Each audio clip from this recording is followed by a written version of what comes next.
Jeremy and Mass, you want to go back to the 9/11 insider trading breaking news that Max was talking about.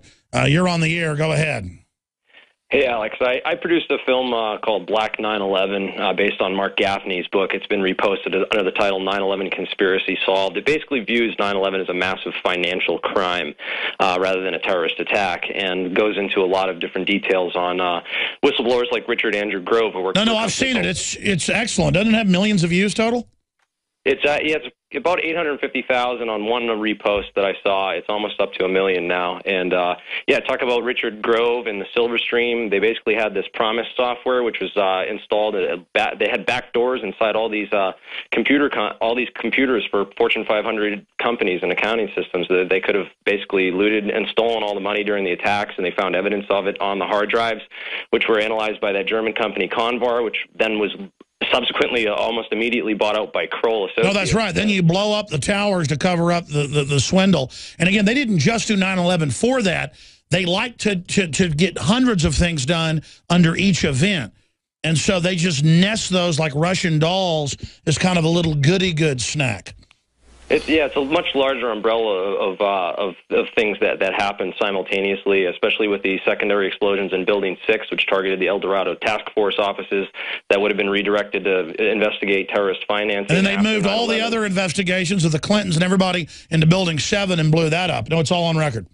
Oh, absolutely. Another thing I wanted to mention about all that was the details about AIG. And I'll tell you what, I'm going to come back to you after Max goes, because you're a smart guy. I want you to finish your points. Filmmaker there calling in of Black 9/11.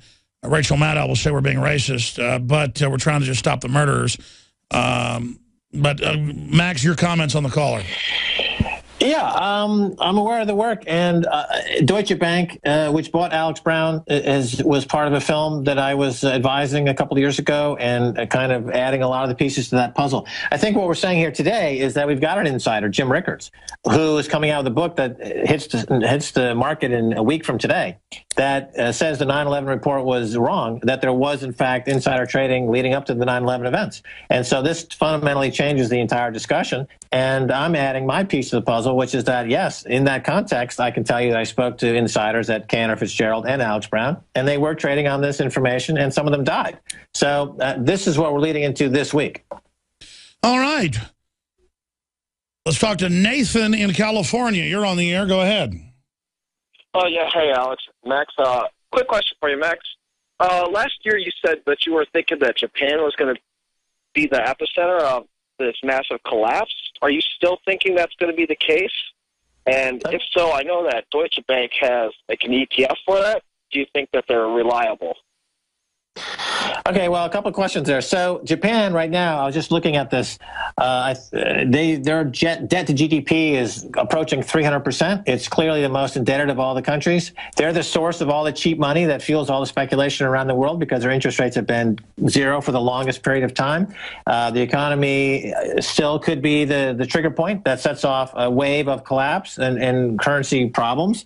So I would say the answer is yes. As far as ETFs go, I think I can't give individual investment advice because I don't know you per se, and that's not really, I'm not licensed to give advice per se.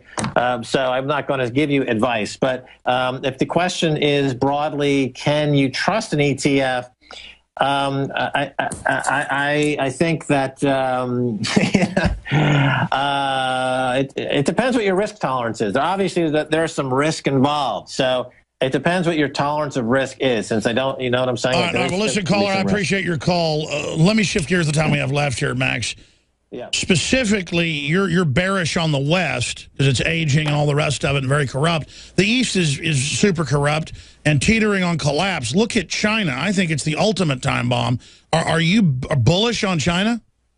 Well, I'm bullish on gold as it moves east. And these countries are accumulating a huge position in gold right now.